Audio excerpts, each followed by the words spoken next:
Si vous croyez que Jésus-Christ est au milieu de nous, poussez des grands cris pour le Tarnac.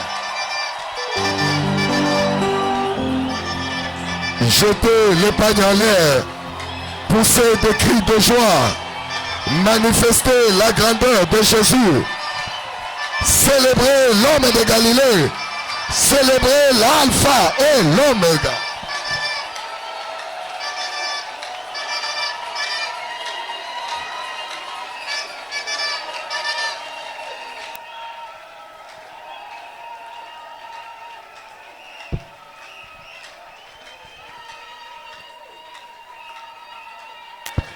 Merci. Nous allons nous asseoir en acclamant le roi. Nous acclamons Jésus-Christ de Nazareth. Nous poussons des cris de joie pour ce grand roi.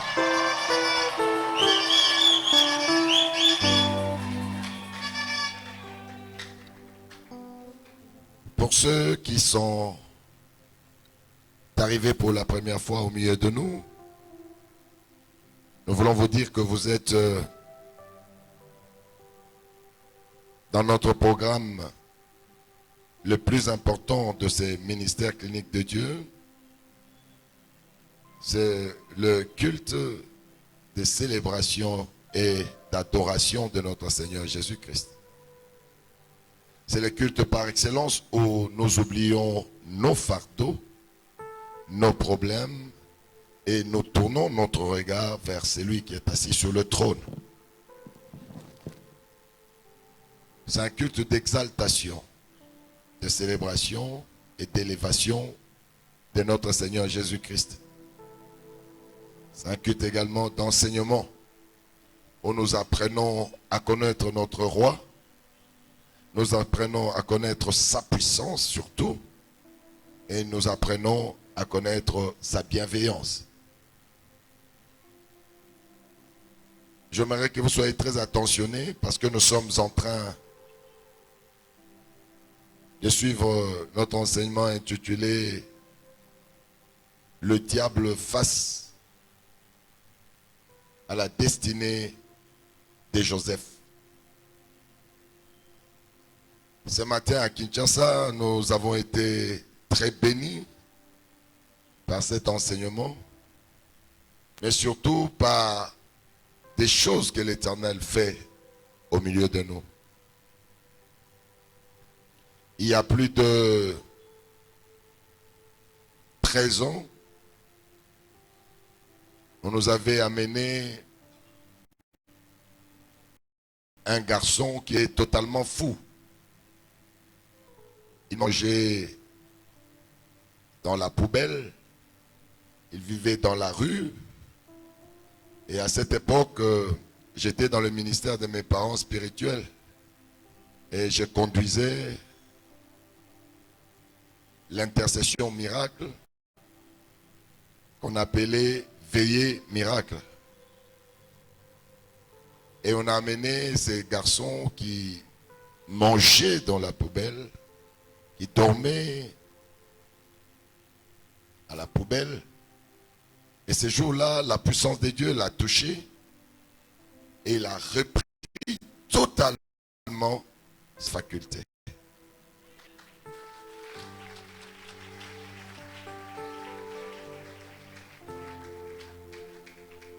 Et depuis qu'il a été guéri, il était reparti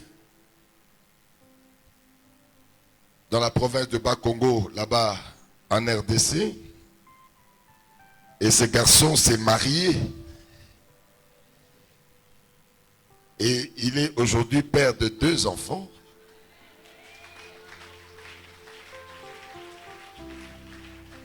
Si vous entrez dans les réseaux sociaux, vous allez voir cet homme qui nous revient 13 ans après avec une fillette et sa femme. Et je regarde comment on l'a ramassé à la poubelle. Et Dieu les guérit et lui donnait une nouvelle chance de vie. Ah, j'étais aux anges. Ce matin, j'étais vraiment aux anges. Et il s'appelait frère, fils. Et aujourd'hui, il dit, il vient du Bas-Congo avec une femme et des enfants. Ça veut dire que la séquence de la folie est finie, c'était clôturée. Voilà pourquoi ce soir, j'aimerais dire à quelqu'un, ton histoire sombre va être clôturée ce soir. Je ne sais pas quelle est la dimension de ton problème, mais je suis en train de dire à quelqu'un, tu as une partie sombre de ta vie. Mais l'Éternel qui m'établit ce matin, ce soir, pour parler de sa part, j'aimerais te dire que la page sombre de ta vie se referme ce soir. Je suis en train de voir quelqu'un basculer de l'autre côté de sa vie. Tout ce qui t'a fait pleurer, tu ne le verras plus jamais. Tu ne le verras plus jamais. Je sais ce que je suis en train de dire maintenant. Il y a des choses que tu n'as jamais vues et que tu attends. Il y a des choses que tu ne peux pas espérer. Il y a des choses que tu cherches et tu ne peux pas voir s'accomplir. Mais ce soir, l'Esprit de Dieu est en train de te parler. L'Esprit de Dieu est en train de parler à quelqu'un qui a un fardeau qui est très lourd sur ses bras. L'Esprit de Dieu est en train de dire, il est en train de fermer le chapitre noir de ta vie. Je suis en train de dire à quelqu'un, l'Éternel est en train de fermer le chapitre noir de ta vie. L'ennemi a régné, il a régné, il a régné. Et ce soir, l'Éternel décide que son règne est fini. Je dis son règne est fini. Si tu me crois, j'aimerais que tu pousses un grand cri de joie. Un grand cri de joie. Un grand cri de joie pour l'Éternel. Poussez un grand cri de joie.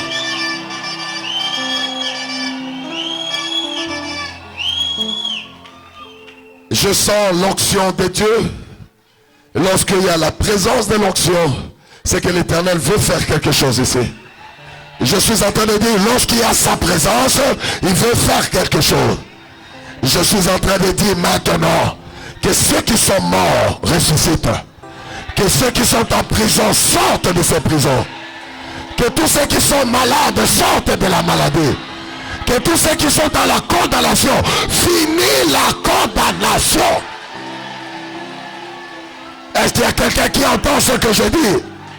J'ordonne au nom de Jésus, finis les pleurs, finis la malédiction, finis les condamnations. Il y a un temps pour toutes choses. Il y a un temps pour pleurer. Il y a un temps pour être malade. Il y a un temps pour laisser le diable nous dominer.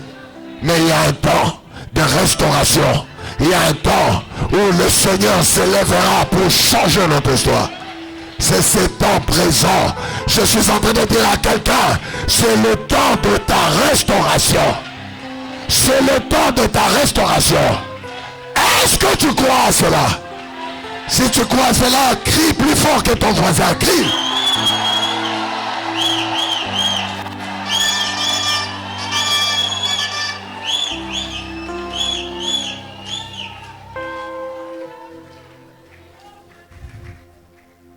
Suivez-moi attentivement.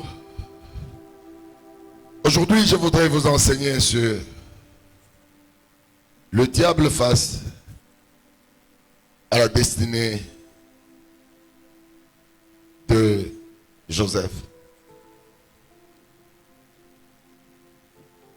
La destinée telle que nous l'avons dit, c'est un projet. Comme je vous ai donné l'exemple de l'architecture. Un architecte dessine son projet. Et celui qui veut voir l'accomplissement de ses projets, il doit s'intégrer dans la volonté exprimée de l'architecte. S'il vous dit, faites un jalon ici, coulez le béton à gauche, donnez la pente à 70 degrés, faites-le pour reproduire ce que lui il attend de son œuvre. C'est pareil avec la destinée. La seule personne habilitée à écrire la destinée d'un homme, c'est Dieu, parce qu'il en est le créateur. Mais malheureusement, le diable vient contrer ce que Dieu a écrit en nous séduisant, et il va reproduire ce que Dieu n'a pas écrit. Nous allons prendre nos Bibles dans le livre de Genèse au chapitre 30 au verset 25. Et puis nous allons prendre Genèse 37 du 3e au 11e verset. Puis le même Genèse 37 du 19e au 20e verset. Genèse 30 au 25e verset. Je vais lire au nom de Jésus-Christ.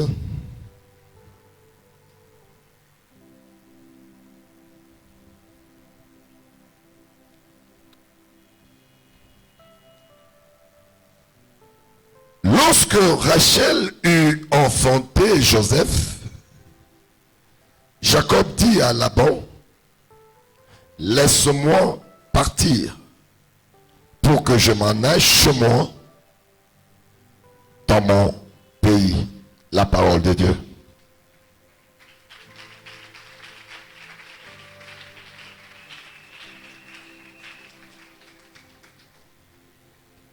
Genèse 37, verset 3 à 11, il est écrit, Israël aimait Joseph plus que tous ses autres fils, parce qu'il l'avait eu dans sa vieillesse. Et il lui fit une tunique de plusieurs couleurs. Ses frères virent que leur père l'aimait plus que tous, et ils le prirent en haine. Ils ne pouvaient lui parler avec amitié. Joseph eut un songe, et il le raconta à ses frères, qui les haïrent encore davantage. Il leur dit, écoutez donc ces songes que j'ai eus. Nous étions alliés de gerbes au milieu de champs, et voici, ma gerbe se leva et se tint debout, et vos gerbes l'entourèrent et se prosternèrent devant elle. Ses frères lui dirent, est-ce que tu régneras sur nous? Est-ce que tu nous gouverneras? Et ils le haïrent encore davantage à cause de ses songes et à cause de ses paroles. Il eut encore un autre songe et il le raconta à ses frères. Il dit, j'ai eu encore un songe, et voici le soleil, la lune et 11 étoiles se prosternaient devant moi.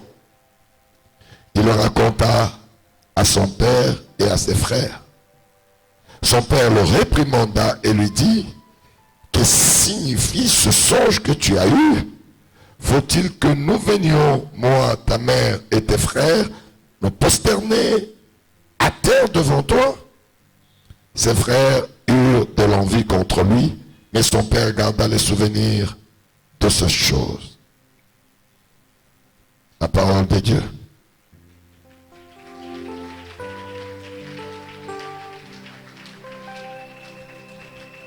Versets 19 à 20. Ils se dirent l'un à l'autre, voici le faiseur de songes qui arrive. Venez maintenant, tuons-le et jetons-le dans une des citernes. Nous dirons qu'une bête féroce l'a dévoré et nous verrons ce que deviendront ces songes. La parole de Dieu. Acclamez très fort la parole de Dieu. Acclamez, acclamez, acclamez, acclamez.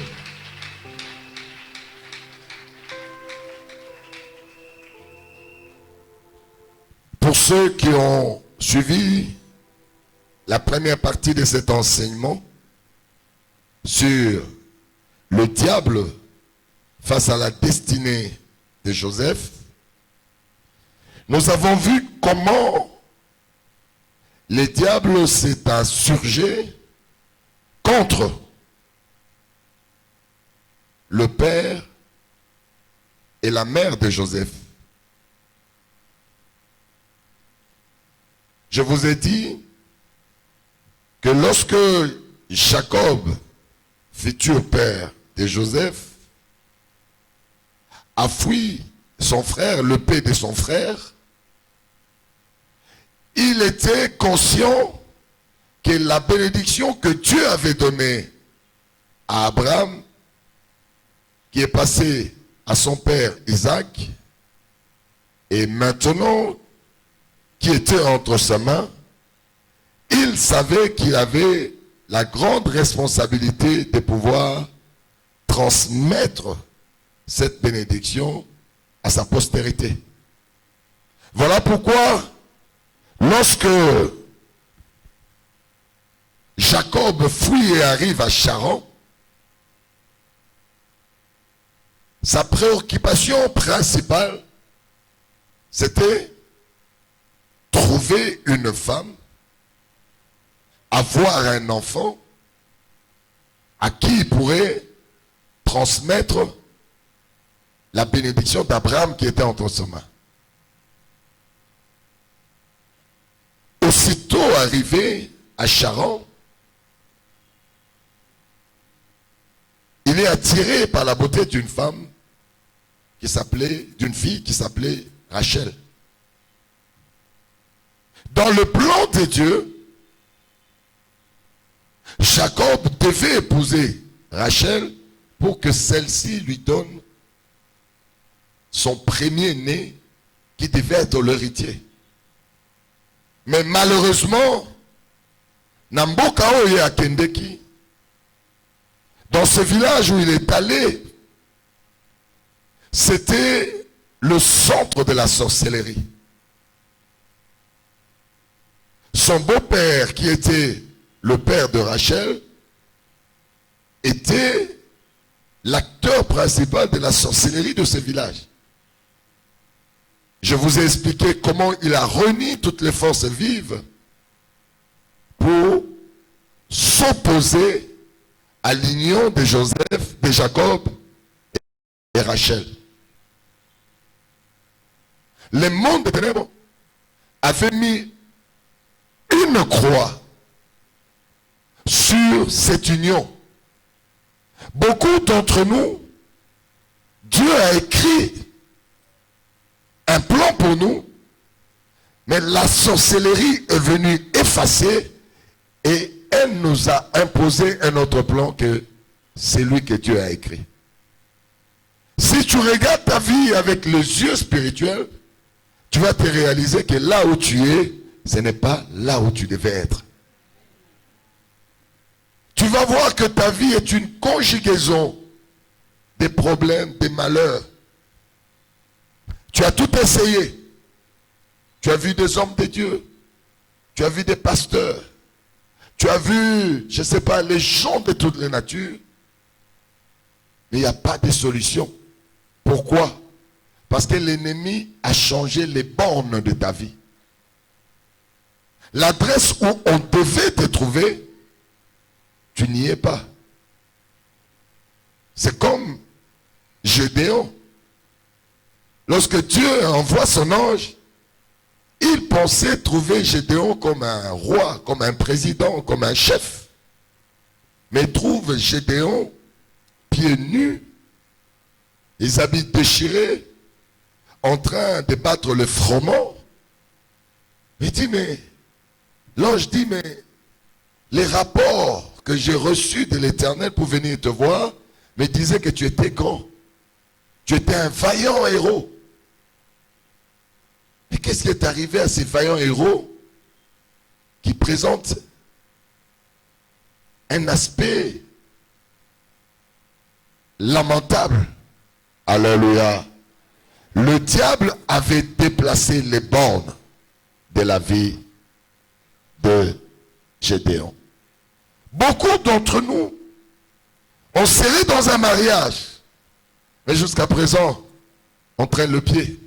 On se pose des questions, on fait tout. Et nous ne voyons pas cela arriver. Beaucoup d'entre nous, nous avons des diplômes. Mais personne ne nous accepte pour travailler. Beaucoup d'entre nous, nous avons l'intelligence pour pouvoir marquer notre génération. Mais nulle part on nous permet d'exercer, de démontrer que on connaît quelque chose. Alléluia. Le travail du diable, c'est de retarder ou d'annuler le plan de Dieu. Ce que tu peux avoir aujourd'hui, le diable peut le retarder éternellement jusqu'à ta mort. Est-ce que tu es d'accord? Est-ce que tu es d'accord? J'ai béni l'Éternel pour notre maman ici, qui a fait 23 ans de stérilité. Maman Bertil, alléluia, 23 ans de stérilité. Il fallait qu'elle rencontre une onction supérieure à la sorcellerie qui la maintenait dans la stérilité. Et c'est cette onction qui est aujourd'hui ici dans cette salle pour toi. Elle m'a envoyé les photos de cet enfant triomphe à 1 semaine, à 2 semaines, à 1 mois. Triomphe à 1 mois. Aïe, aïe, aïe, aïe, aïe, aïe. Qui peut croire à cela? Moi, je me mets à la place de cette femme. 51 ans, ça veut dire pour beaucoup de femmes, elles entrent à la ménopause. Mais Dieu a changé des choses. Au lieu qu'elle entre dans la ménopause, il lui donne un enfant. Aïe, aïe, aïe, aïe, aïe, aïe. Je dis à quelqu'un ce soir, l'Éternel va comprimer ton retard. S'il y a des gens qui sont en retard, tu n'es pas encore marié, tu n'as pas encore d'enfants, tu n'as pas de maison, tu n'as rien. Le Seigneur va comprimer ton retard. Il y en a cette saison-ci. Ils vont être surpris par une grossesse. Aïe, aïe, aïe. Je parle de la grossesse ce soir. Il y en a qui n'ont même pas de fiancé. Le Seigneur va vous surprendre avec un fiancé. Aïe, aïe, aïe, aïe, aïe, aïe, aïe, aïe, aïe, aïe, aïe. J'aimerais que tu dises à ton voisin, c'est ma saison. Maintenant, c'est ma saison. Le diable s'est joué de moi. Maintenant, c'est ma saison. Acclamez le roi des rois.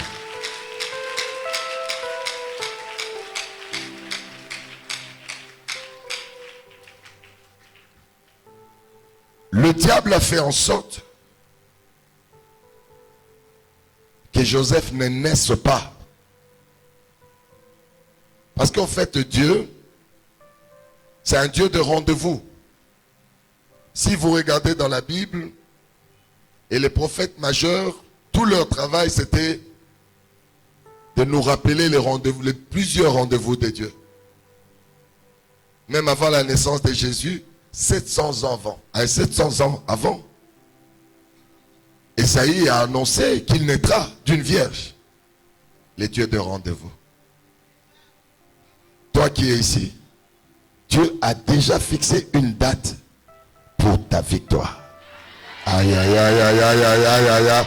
Il y a un rendez-vous devant toi. Que le diable le veuille ou pas, Dieu sera au rendez-vous. Le problème, c'est parfois nous ne sommes pas là où Dieu nous attend. Est-ce que quelqu'un entend ce que je dis? Parfois nous ne sommes pas là où Dieu nous attend. Je vais vous donner un exemple. Moi, j'étais un enfant chéri de mes parents spirituels. Ils m'avaient donné beaucoup de responsabilités qu'ils ne donnaient pas à tout le monde. Parce que j'étais un enfant qui pouvait former les autres et leur demander d'enseigner dans les ministères de mes parents spirituels. Mais regardez ce que Dieu peut faire. 3 ans avant leur mort, l'Éternel m'appelle et me dit, maintenant là, ton séjour est fini auprès de tes parents. Je te donne un ministère, mais ton séjour est fini. En tant qu'homme, je me pose des questions. Je me dis, mais je suis bien avec eux. Ils m'aiment. Alléluia. Je suis très bien avec eux. Je les sers tel qu'il faut le faire. Je le vois avoir un cœur ouvert pour moi. Mais Éternel, comment tu peux me dire ça? L'Éternel me dit, ton séjour est fini. Va vers tes parents. Ils prieront pour toi pour que tu commences ton ministère. Et je dis à Dieu, non. Et ils n'ont jamais prié pour des gens qui ne sont pas dans leur ministère. Comment ils vont le faire? L'Éternel me dit, je t'envoie, va. Alléluia. Ici, je vous parle de Dieu de rendez-vous.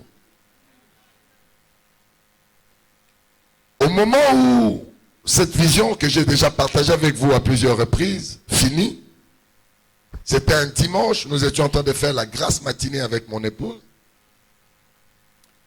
Au moment où je me réveille et je partage ce que Dieu me dit à mon épouse, quand je termine, mon téléphone sonne et ma mère spirituelle m'appelle. On ne parle pas de coïncidence, on parle du rendez-vous de Dieu. Suivez-moi très bien. Je vais chez elle, nous parlons ainsi de suite, puis je leur dis ce que l'Éternel me dit. Ils me disent, il faut venir demain, lundi. Comme ça, nous allons parler de ça. Le lundi, je vais avec mon épouse. Et on était, moi, mon épouse, ma mère spirituelle et mon père spirituel. Pour eux,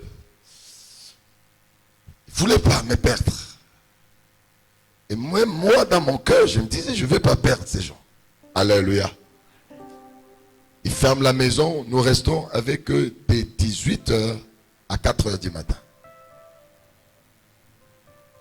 Cet entraîneur me dit, non Israël, toi tu ne peux pas nous quitter, tu es avec nous. Je dis, mais le Seigneur m'a dit, je n'ai jamais refusé quoi que ce soit. Quand vous me réveillez à 3h, je suis debout. Quand vous me dites, allez là-bas, je vais. Quand vous me dites, allez grimper là-bas, je grimpe. Quand vous me dites, tourne par terre, je tourne. Et là, le Seigneur a dit, c'est fini, vous allez prier pour moi. Évidemment, ma mère spirituelle a tout fait. Elle m'a demandé si tu as besoin d'argent. Je dis non, je n'ai pas besoin d'argent. Tu as besoin de présents, des cadeaux. Tu as besoin de quoi qu'on te donne maintenant? Je dis non, le Seigneur a dit. Alléluia. À la plus grande, au plus grand étonnement de tout le monde, à 4h, ils nous ont imposé les mains. Tel que l'Éternel avait dit. Ils ont prié pour moi, ils ont prié pour mon épouse. Pour les gens de Kinshasa, ce n'est pas moi qui suis allé annoncer que je commence un ministère, c'est eux, mes parents spirituels, qui ont annoncé au peuple de Dieu que nous avons prié pour Israël et il a commencé son œuvre.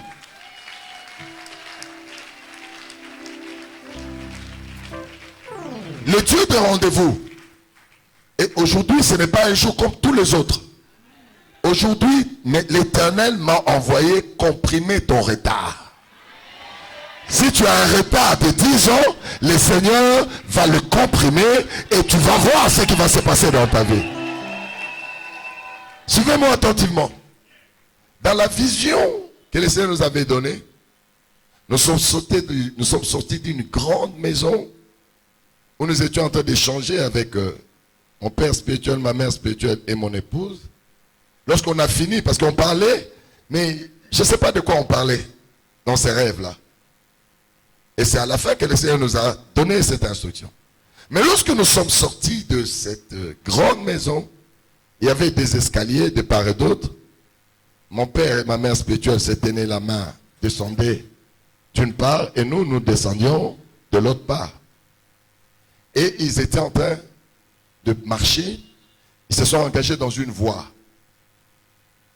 C'est une route qui avait des fleurs par-ci, par-là. Et c'était une route qui était très propre, qui allait sans fin. Alléluia. 3 ans avant leur mort. Évidemment, en réalité, le Seigneur était en train de me montrer qu'ils étaient en train de partir. Mais moi, sincèrement, il faut que je vous dise, je n'avais pas discerné comme ça. C'est après leur mort que j'ai discerné. Je parle du Dieu de rendez-vous. Et ils sont partis sans sac, sans rien. Ils avaient toujours leur boubou comme ils portaient là. Se tenaient la main. Ils n'ont pas regardé derrière. Ils n'avaient pas des gardes du corps, des accompagnants. Non. Ils se tenaient la main et ils ont commencé à partir. Et ils étaient en train de disparaître, en train de partir à pied. Et c'est lorsqu'ils sont morts que j'ai compris que l'Éternel avait un chrono qui était en avance sur les événements. Il savait l'ampleur qu'il m'avait donnée. Il savait que je ne pouvais être géré que par ces deux-là. comme il les appelait, il fallait qu'ils me mettent à part, qu'ils me donnent un travail à part. Voilà pourquoi je suis à part. Mais ce qui est vrai, j'ai gardé les manteaux que eux ils avaient.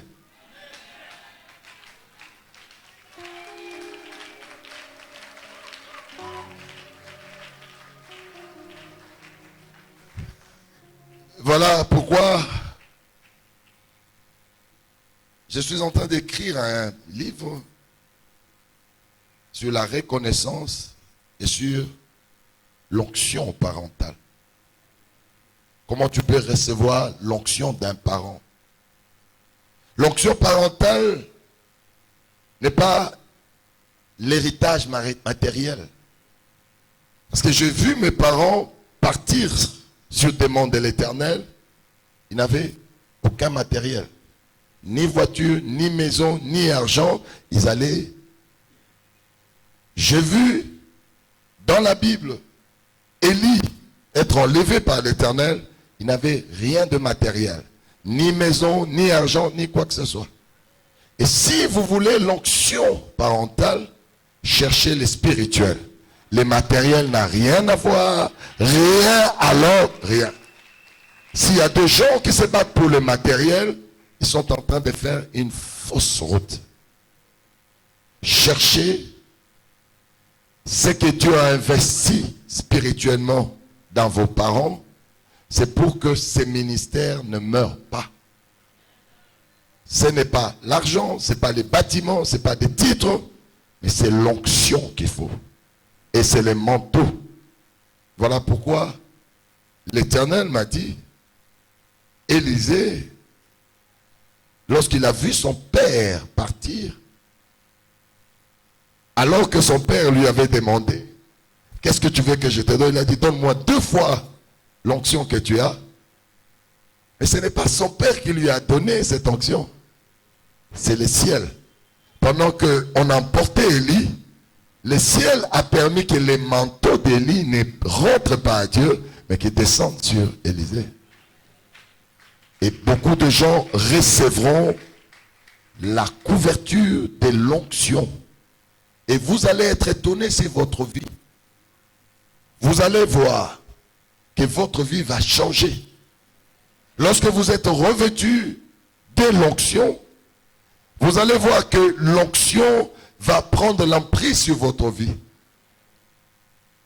Et pour vivre l'onction de Dieu, il faudrait que vous soyez à l'école de l'onction. L'école de l'onction, c'est une école militaire. C'est une école de soumission à l'autorité. Vous comprenez? Chez un militaire, quand on te dit, lève-toi, tu te lèves. Tu ne dois pas chercher des explications. Tu ne demandes pas pourquoi, vous me demandez pourquoi. Et dans ces livres, je vais vous donner des grands secrets. Vous allez découvrir que moi, personnellement, j'ai découvert que ma vie était presque confisquée. À ces moments-là, tu peux dire, mais c'est de l'arbitraire, on m'a pris ma vie. Mais avec un peu de recul, tu vas comprendre que pour recevoir les choses spirituelles, il faudrait que tu entres dans l'école de l'autorité. Il faut que l'autorité te façonne. Il faut que l'autorité te dresse. Vous voyez comment on dresse un chien? On dit fais ceci, fais cela. Et lorsque tu as tous ces mécanismes, maintenant on te donne la liberté de gérer les spirituels. Dans ces livres, je vais vous donner certains témoignages où je parle de mon père spirituel qui était 2 fois ingénieur. Mais lorsqu'il voulait construire certains bâtiments, il m'appelle moi. Il n'a que des diplômes de finance. Il me dit, Israël, construis-moi ça. Parfois, je me posais des questions, mais lui, il est ingénieur. Comment il va me dire de construire? Il me dit, parce que tu as l'esprit des bâtisseurs. Si vous allez à Kinshasa, vous voyez la télévision de mes parents spirituels, que ce soit le studio radio, studio télévision, c'est moi qui ai construit. Si vous allez à l'école Béret, c'est moi qui ai construit. Si vous regardez les bâtiments administratifs du ministère de mes parents spirituels, c'est moi qui ai construit. Si vous allez à la 17e voir le restaurant Ebenezer qui appartenait à ma mère spirituelle, c'est moi qui ai construit. Si vous allez à Passa où il y a l'hôpital Rafa, c'est moi qui ai construit. Et qu'est-ce que Dieu fait? Comme c'était une école, et maintenant il me donne un ministère, j'ai construit pour mes parents, l'Éternel me donne aussi une chaîne de télévision. J'ai construit les écoles, il me donne aussi des écoles. Ça veut dire que le fait que j'ai travaillé pour eux, c'était une école d'apprentissage. Alors lorsqu'un parent te demande une chose, il ne te punit pas, il te forme. Il te forme. S'il te réprimande, il dit ne touche pas à ça, ne fais pas ceci, il est en train de te former pour ton lendemain.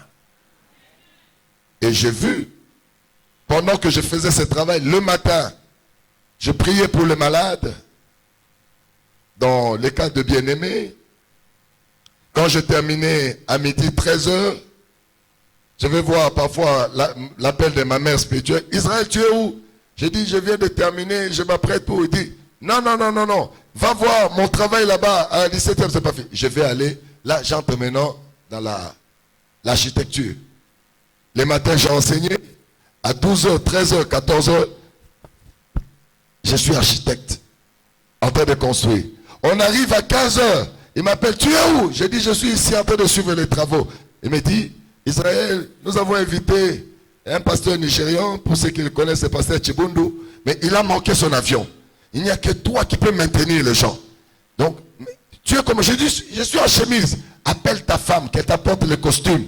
Tu vas enseigner le soir. C'est-à-dire que je sors de l'architecture et je monte, les gens me voient là-bas en train d'enseigner alors que j'étais sous le soleil. Alléluia. Je ne me suis pas lavé, je change les habits, je prends la parole pour maintenir les gens jusqu'à ce que ces pasteurs viennent. Alléluia. Recevoir l'onction parentale a un prix. Voilà pourquoi, quand je travaille pour l'Éternel, je ne me fatigue pas. Parce que j'ai été préparé, formé pour ça. Il y a les gens qui disent, mais comment tu enseignes tous les mois, du 1er au 30? Là, j'ai enseigné à Kinshasa le matin, je viens l'après-midi, j'enseigne, et tu n'as pas l'impression que j'ai enseigné le matin. Parce que j'ai été préparé à cela, et j'ai l'onction parentale qui marche avec moi.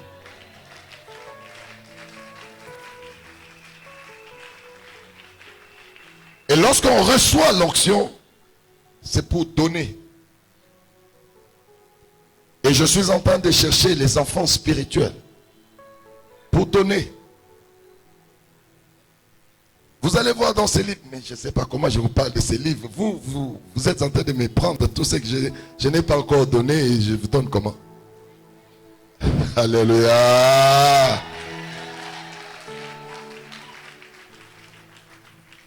Dans ces livres, je parle d'Élie qui demande la mort à Dieu. Et Dieu dit non, tu ne mourras pas tant que tu n'as pas laissé ce que je t'ai donné à quelqu'un. Il dit, tue-moi, c'est éternel, je suis fatigué, il n'y a personne. L'Éternel dit non, attends. Avant que tu ne meures, il faut aller oindre Élisée. Donc le travail que j'ai, c'est de vous donner ce que j'ai reçu de mon Père. Et je veux vous donner cela. Si vous n'avez pas eu le temps d'approcher mes parents spirituels, Dieu a laissé une connexion en moi. C'est pour que je... Aïe, aïe, aïe, aïe, aïe, aïe, aïe. Aïe, aïe, aïe, aïe, aïe, aïe, aïe, aïe. Voilà pourquoi, lorsque je vous présente certaines choses, prenez-le. Je vous ai dit, j'ai les livres où je parle sur le redressement de l'onction. Il faut le prendre. C'est un contact. L'onction se communique par contact. Est-ce que vous comprenez? Est-ce que vous comprenez? Est-ce que quelqu'un croit à cela? Est-ce que quelqu'un croit à cela? L'onction est invisible. Aïe, aïe, aïe. Mais je ne sais pas qu'est-ce qui me pousse à parler de ça alors que je devais parler d'autre chose. La maman qui est venue de Pointe-Noire, là, viens. Regardez, ça c'est... Il y a quelqu'un qui peut tenir pour moi ça?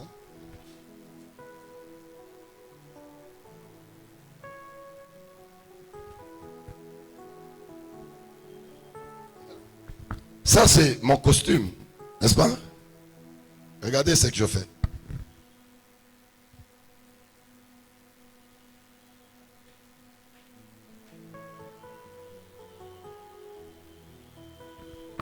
L'onction est invisible. Tout ce que tu portes revêt l'onction. Je prends ce costume.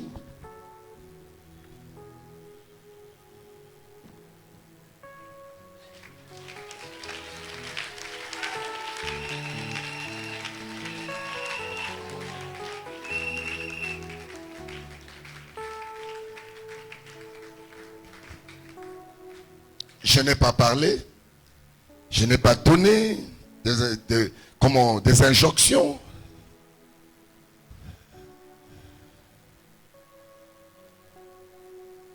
J'ai mis comme ça.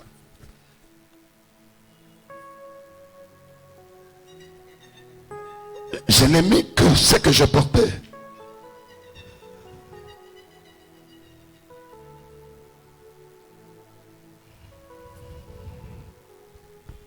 Viens, viens ma soeur, viens. Viens, tu as un problème. Viens, viens. Je vous enseigne sur l'onction. On peut te donner quelque chose de valeur, mais tu ne vois pas parce que l'onction est invisible.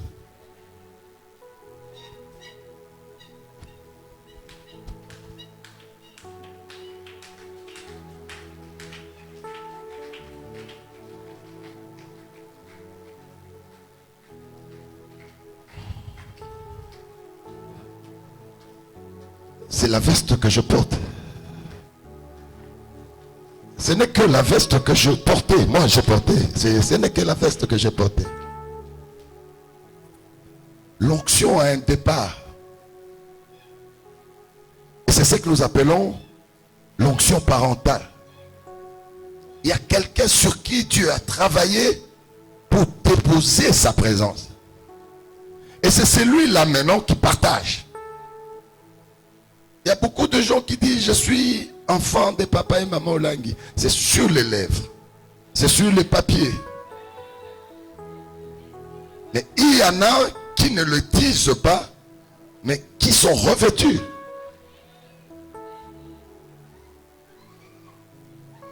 Bon, regardez ce qui se passe ici.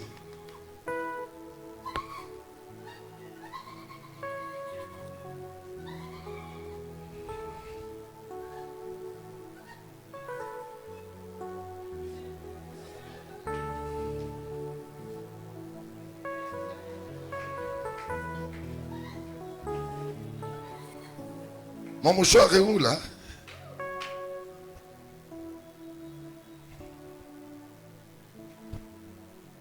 J'enseigne sur l'onction.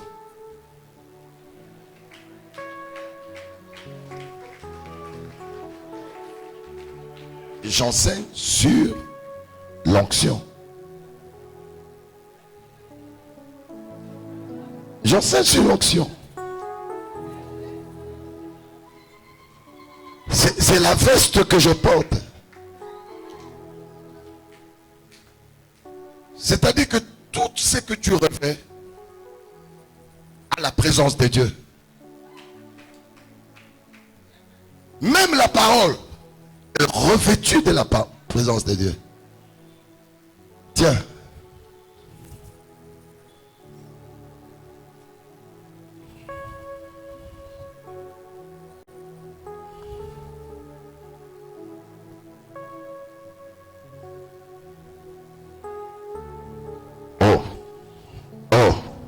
Attention, caméra. Oh.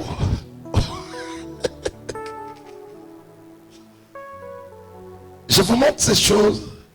C'est pour vous dire que nous venons de quelque part. Beaucoup de gens n'ont pas connu mes parents. Mais moi, je suis là. C'est pour que ceux qui ne l'ont pas connu les respectent. Je ne suis pas là seulement pour parler de mon ministère. Je viens pour faire respecter les ministères de mes parents. Je n'aimerais jamais que les gens les insultent. Je n'aimerais jamais que les gens pensent autrement d'eux alors qu'ils étaient de vrais serviteurs de Dieu.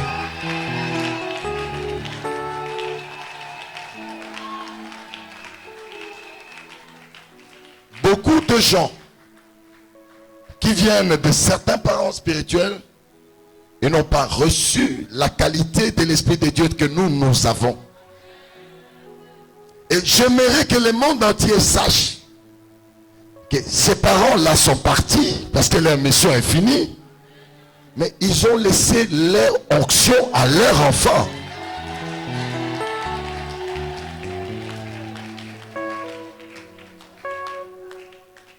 J'aimerais que de génération en génération, qu'on parle des papas et des mamans Olangi comme si on parlait de Moïse, qu'on parlait d'Abraham, parce qu'ils ont été des géants, des grands. Il faut qu'on les démontre qu'on a reçu quelque chose d'eux.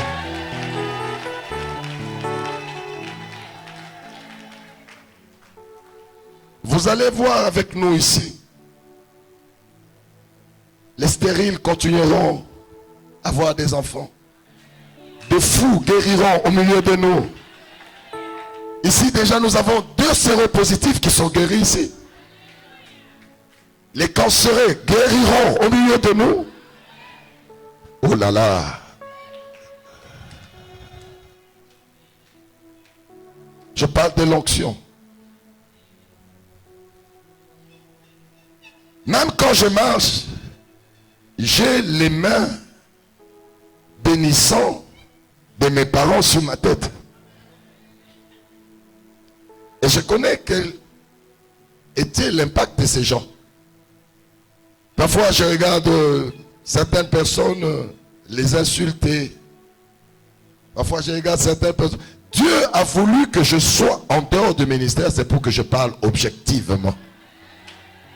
Si j'étais dans ce ministère, on va dire non, il est fanatique parce qu'il est. Non, là, je suis dans un autre ministère, clinique de Dieu, mais je parle d'une vraie onction de Dieu laissée par mes parents spirituels.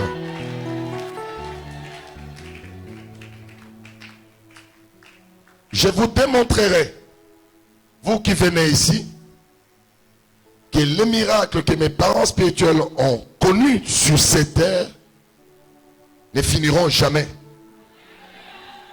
Moi, je suis de la génération des gens qui reçoivent pour donner. Moi, je donne tout pour Dieu. J'ai appris à le voir. C'était des gens, une fois, ils m'ont envoyé. Je ne sais pas comment je peux changer les enseignements comme ça. Je n'étais pas venu pour parler de ça, mais je ne sais pas qu'est-ce qui se passe. Donc, il y a quelqu'un qui va recevoir la bénédiction de Dieu dans cette salle. Oui, il y a quelqu'un qui va recevoir. Je suis en train de le sentir. L'Éternel est en train de changer toutes choses pour changer ta vie. C'est pour te réveiller, c'est pour libérer les chaînes qui sont sur toi.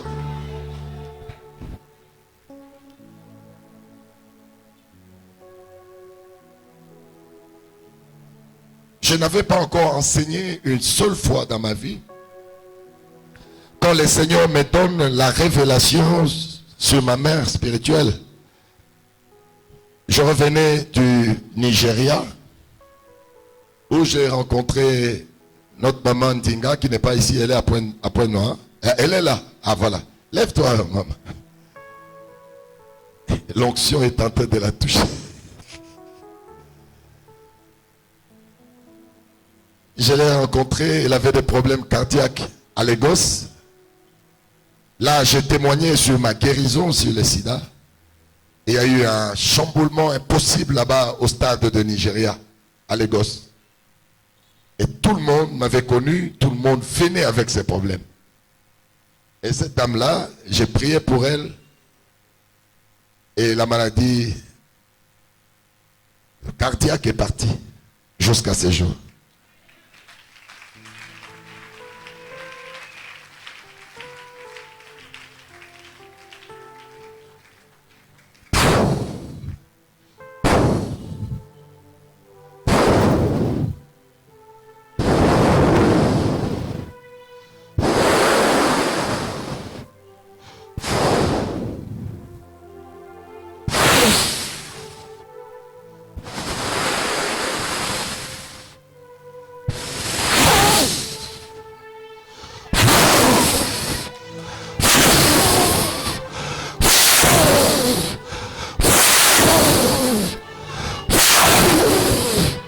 Il y a une onction de guérison maintenant. Il y a une onction de guérison maintenant.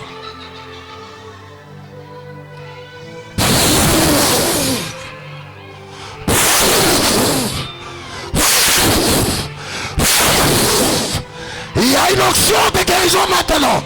Il y a une onction de guérison.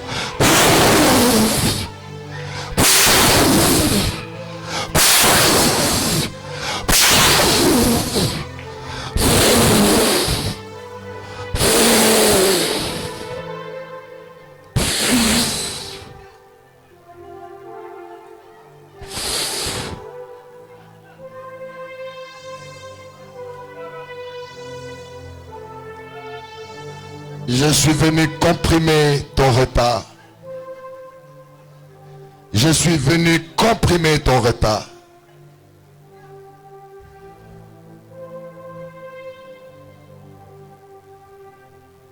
Rien n'est plus grand que le Dieu que je vous enseigne. Il peut tout. Il peut changer ta vie en un clin d'œil. Il peut te prendre au bas de l'échelle et faire de toi la tête. Il peut désorienter toute une armée qui est devant toi. Je connais les dieux que je sers. Mais je les sers avec reconnaissance. Je suis parmi la catégorie des gens qui n'ont jamais été dans une autre église que dans l'église de leurs parents spirituels. J'ai tout appris à leurs pieds. Et si vous voyez l'investissement de Dieu en nous, ça démontre quelle est la grandeur de ces gens. On ne parle pas suffisamment d'eux, mais ce sont des gens qui ont écrit l'histoire de la Bible dans tous les pays francophones et dans le monde. Il n'y a pas 2-3 personnes qui ont travaillé comme eux ils l'ont fait. Ils méritent beaucoup de respect. Je dis beaucoup de respect. Acclamez le roi des rois, acclamez le Seigneur.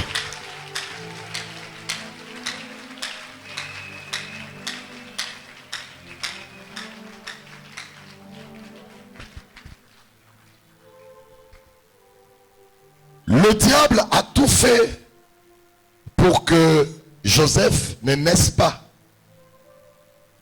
Mais pourquoi? C'est à cause de sa destinée. Lorsque le diable prend connaissance de ce que Dieu attend de toi, tu deviens sa cible privilégiée. Beaucoup d'entre vous, ce n'est pas que vous êtes médiocre, que vous êtes mauvais. Mais en réalité, c'est parce que vous représentez la grandeur de Dieu demain. Voilà pourquoi le diable s'abat sur vous.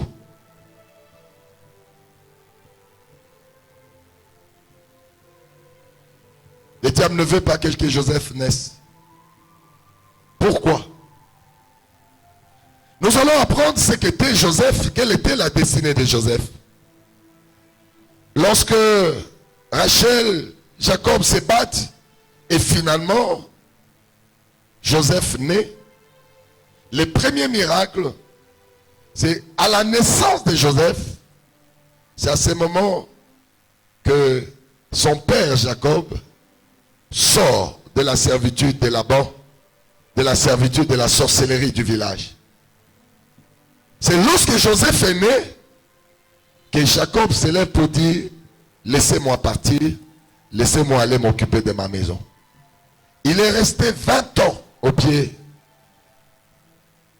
de Laban, comme prisonnier, comme esclave. Et la naissance de Joseph a fait en sorte que Jacob est sorti de l'emprise de la sorcellerie de son village. Qui était donc Joseph? Joseph représentait l'ombre des choses à venir. Joseph, en tant qu'enfant, il ne péchait pas. Il vivait dans la sanctification. Le Seigneur a commencé à lui parler pour lui dire qu'il n'est pas comme tout le monde. Sa vie était différente. Quelles que soient les tribulations qui étaient tout autour de lui, Joseph, était différent. Et le Seigneur a commencé à les visiter en songe. La première chose que Dieu fait, il montre en songe Joseph qu'ils étaient en train de lier des gerbes avec ses frères. Mais la gerbe de Joseph se tenait debout, mais les gerbes de ses frères s'inclinaient devant la gerbe de Joseph. Ça voulait dire quoi? Qu'on a pris sa place de l'aîné, on l'a fait passer à la 11e place, mais Dieu continue à le voir comme l'aîné. Je suis en train de dire à quelqu'un ici, même si tu souffres, Dieu est en train de te voir riche. Même si tu es malade, Dieu est en train de te voir en bonne santé. Parce que ce que lui il voit de toi, ce n'est pas ce que le diable a écrit sur toi. Il était le 11e de sa famille. Dieu lui montre en songe que ses frères étaient en train de s'incliner, de se prosterner devant lui. Ça veut dire que Dieu est en train de dire qu'il était supérieur et que ses frères allaient être ses serviteurs. Je suis en train d'annoncer à quelqu'un que tous ceux qui sont méchants et plus forts que toi viendront à tes pieds. Je parle sous l'onction. Je suis en train de parler sous l'onction. Tout ce qui est plus fort que toi viendra à tes pieds. La stérilité viendra à tes pieds. La pauvreté à tes pieds. Le célibat à tes pieds. Les maladies incurables viendront à tes pieds. Qui entend ce que je dis? Qui croit à ce que je suis en train de dire?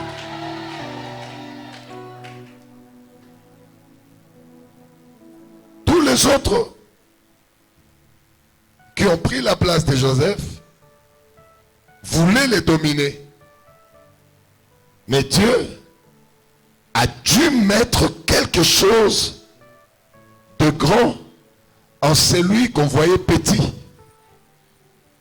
J'aimerais dire à quelqu'un ce soir, même si on te voit petit, même si on te voit que tu ne vaux rien, il y a une grandeur cachée en toi qui attend sa saison. Et bientôt cette saison, et je dis c'est ce soir que le Seigneur va commencer à te relancer devant tes ennemis et devant les morts. Qui entend ce que je dis?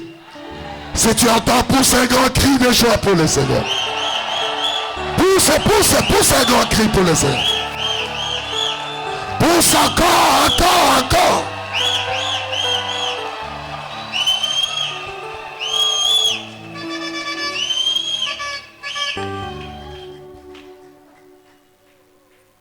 Et deuxièmement,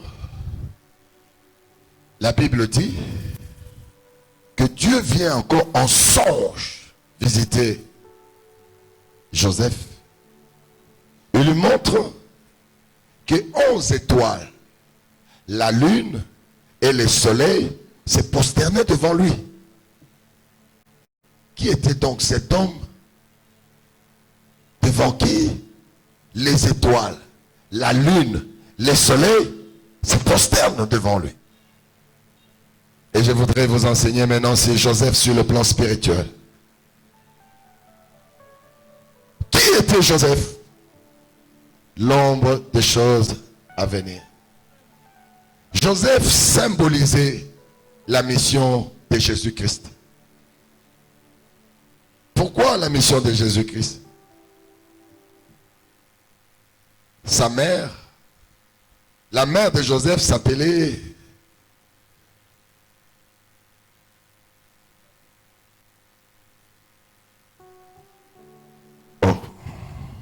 regardez ça. Oh. Oh. Oh. Mais regardez ça.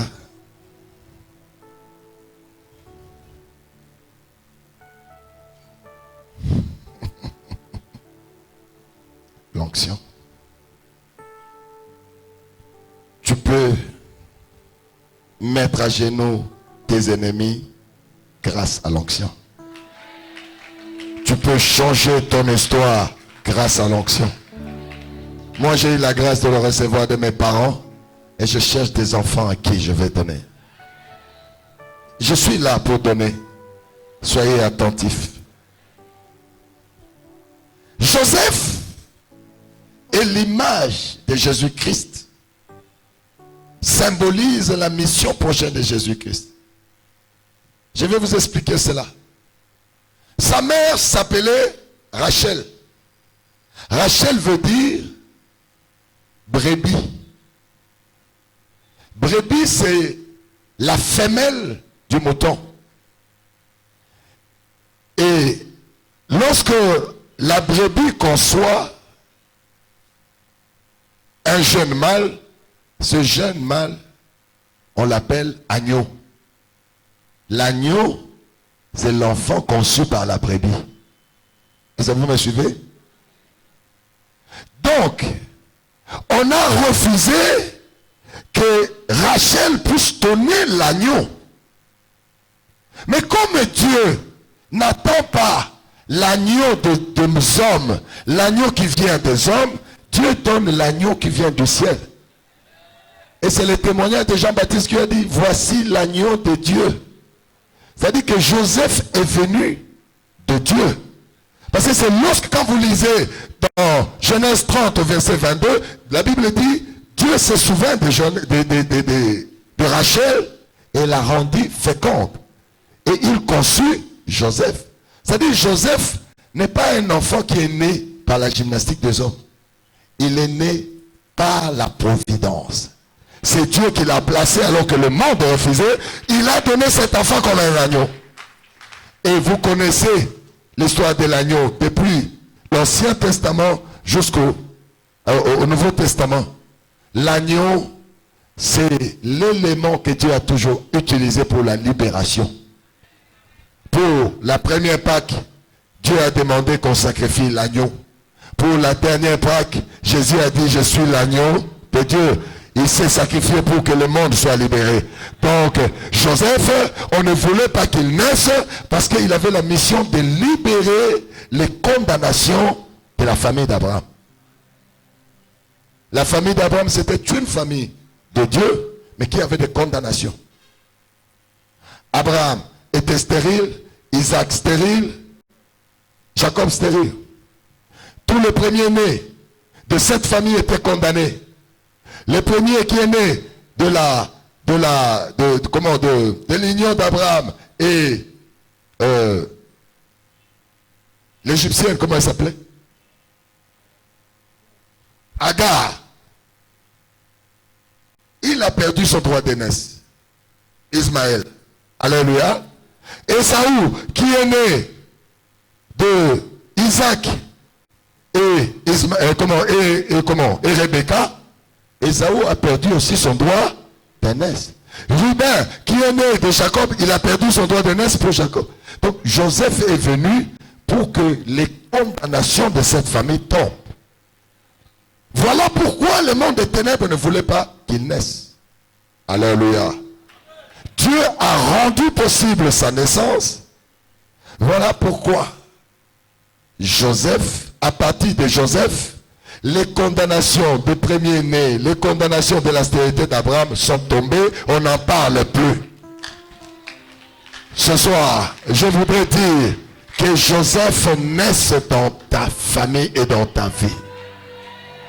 Ça veut dire que toutes les condamnations qui ont été scellées dans ta famille, ces condamnations sont caduques. Non, non, tu n'entends pas. Je dis les condamnations familiales sont caduques à partir de cet enseignement. Si dans vos familles vous avez des maladies héréditaires, je dis ces maladies tombent. Si vous ne les verrez plus jamais. Si dans vos familles, il y a des seuils que vous ne dépassez pas, à partir de cet enseignement de Joseph, vous ne le verrez plus jamais. Je suis en train de parler à quelqu'un qui croit à cela. Qui croit à cela? Si tu crois à cela, j'aimerais que tu prennes une sémence. Il faut courir. J'ai dit, il faut courir. Prends une sémence. Mets dans le panier et dis, je réclame Joseph dans ma vie. Je réclame Joseph. Je réclame Joseph. Là, c'est la réclamation.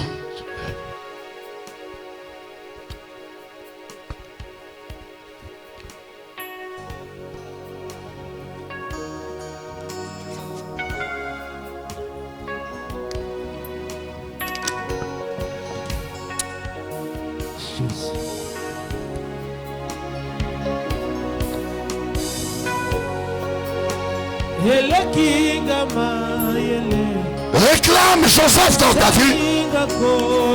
La fin de toute condamnation.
Nous allons prendre la position d'adoration. Pendant 5 minutes, on va adorer l'Éternel.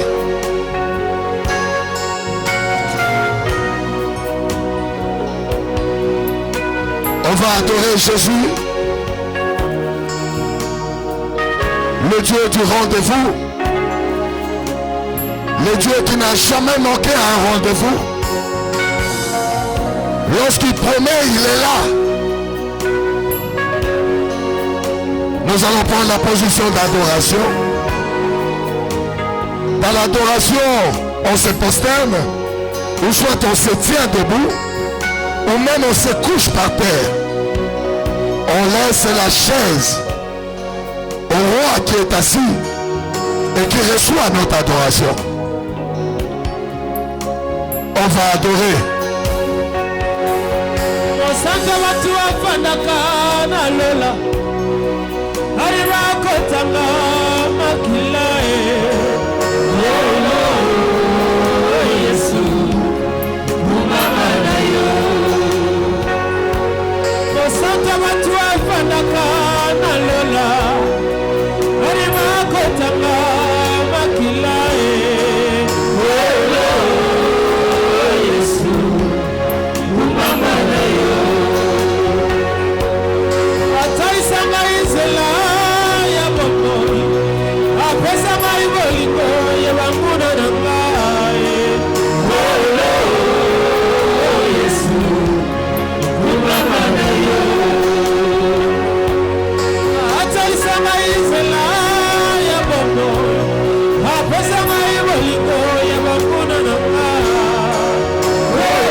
Hello.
sois loué.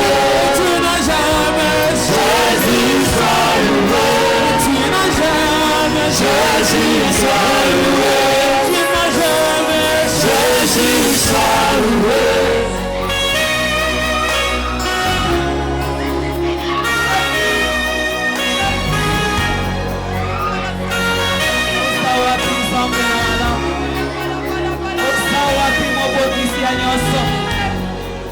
Osawapi des rois, des rois. Oh Jésus, merci pour ta présence dans ces lieux. Merci, c'est parce que tu es présent et tu es merveilleux, Jésus. Raison pour laquelle que nous t'élevons ce soir, parce que tu es là au milieu de nous. Tu es présent aussi, tu es meilleur.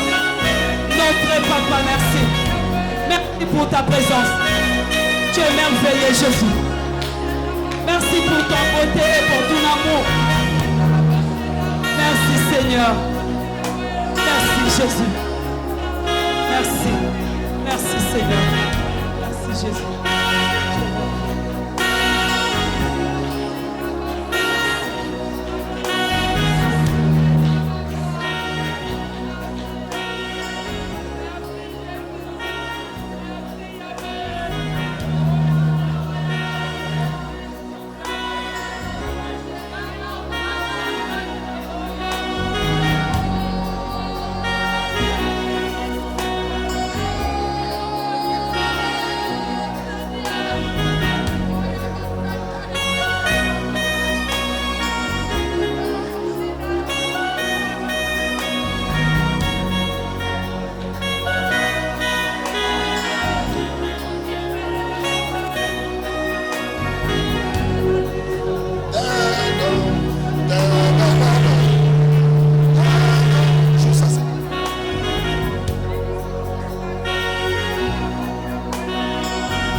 L'Esprit de Dieu est là.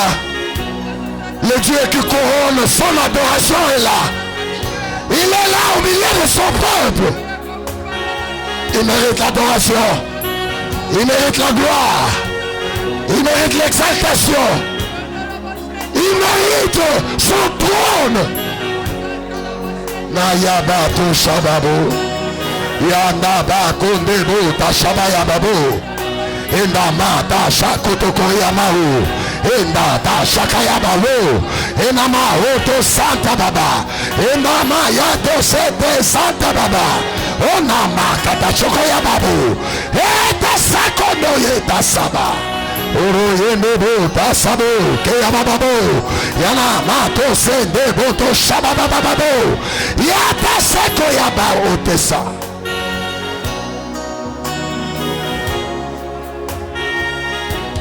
Merci. Et merci.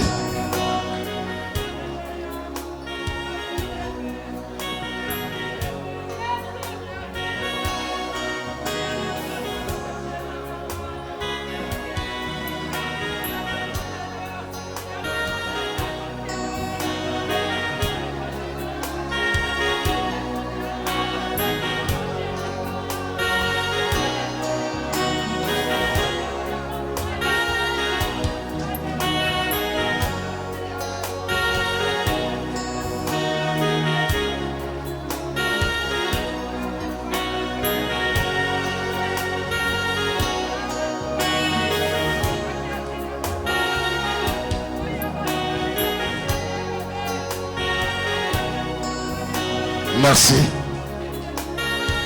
Merci. Merci. On est arrivé à la fin de notre culte.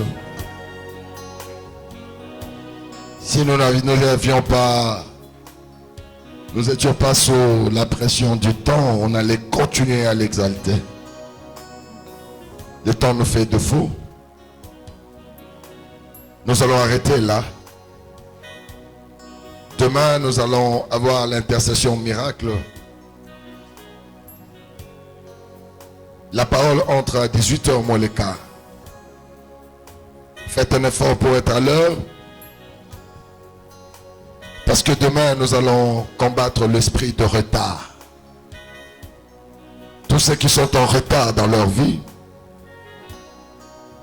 nous allons soumettre ce retard à la compression de Dieu. Beaucoup d'entre nous vont sauter des étapes. Ils vont quitter d'une étape. Au lieu d'aller à la seconde, ils vont aller à la 10e étape. Demain, j'aimerais que vous puissiez inviter ceux qui n'ont pas l'information. Nous allons faire la prière de la compression de retard. Le diable nous a fait accumuler beaucoup de retard. Pendant que ceux qui ne connaissent pas Dieu se réjouissent de leur vie, nous, les enfants de Dieu, nous nous plaignons de notre retard. Il faudrait que ces choses changent.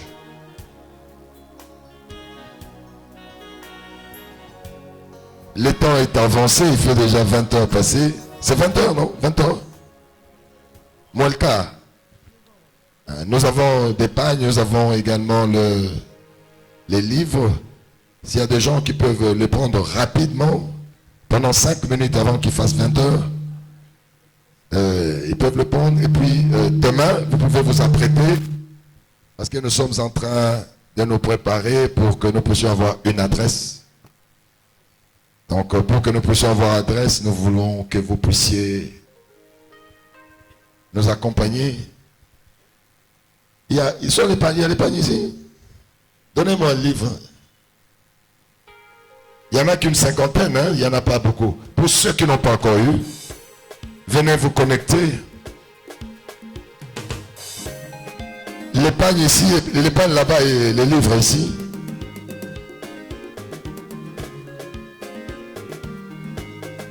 Si on peut le faire rapidement, les livres, vous mettez dans le panier là-bas.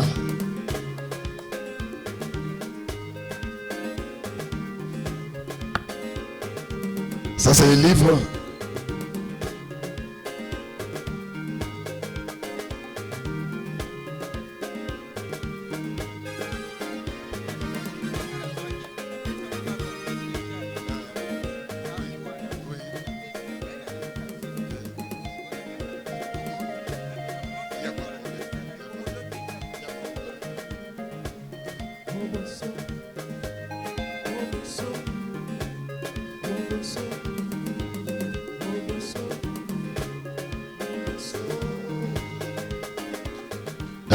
Rapidement, 5 minutes. Demain, préparez-vous pour ça. Lorsque la main de l'homme de Dieu s'étend vers vous, ne la laissez pas rentrer comme ça. Vous ne savez pas ce que vous recevez. J'étais en train de dire un jour à une femme qui était stérile, je lui dis, ce qui est dans ma main, c'est une enveloppe. Toi, tu vois l'enveloppe, mais moi, je suis en train de voir un enfant. Elle a couru, elle a pris. Et l'année prochaine, à la même époque, elle a eu un enfant. L'onction peut te donner beaucoup de choses. Apprenez à vous connecter à l'onction de Dieu. Vous qui avez des problèmes, qui avez des maladies, qui avez des fardeaux. Donc, vous apprenez à vous connecter à l'onction. Merci. Acclamez le roi des rois. Demain, on va faire un effort pour ça.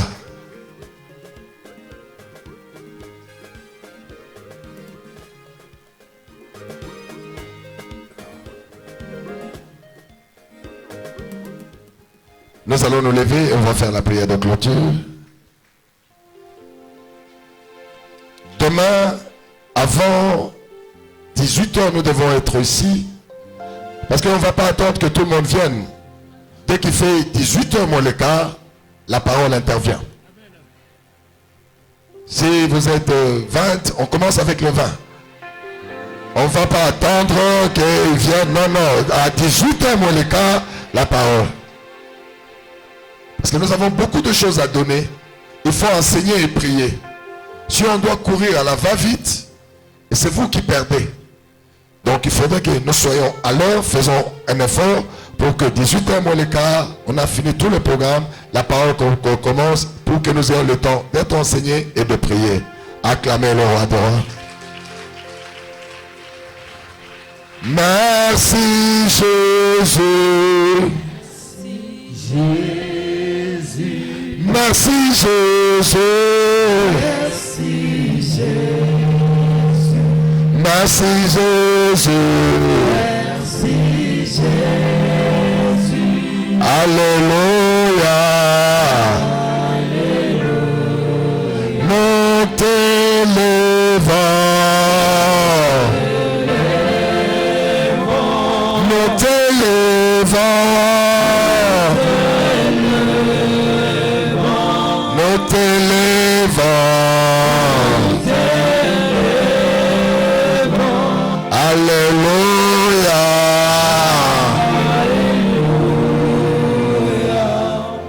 Éternel Père de gloire, nous te bénissons pour ta présence au milieu de nous dans ces cultes. Qui sommes-nous pour bénéficier de ta présence? Qui sommes-nous, éternel Dieu Tout-Puissant, pour que ta main puisse agir au milieu de nous? Nous te disons merci pour ton onction qui a desserré l'étau qui était sur chacun de nous. Nous te disons merci pour ta puissance qui a reculé l'ennemi. Nous te disons merci pour ta main qui a signé l'acte de notre libération. Laisse que ton sang recouvre chacun de nous. Qu'en sortant de ces lieux, et sur notre chemin qui est point de dévoreur, que ta grâce et ta faveur nous accompagnent. Dans le nom de Jésus, nous avons prié, disons Amen. Invitez les gens. J'aimerais vraiment que vous puissiez inviter ceux qui n'ont pas l'information. Faites un effort pour ça.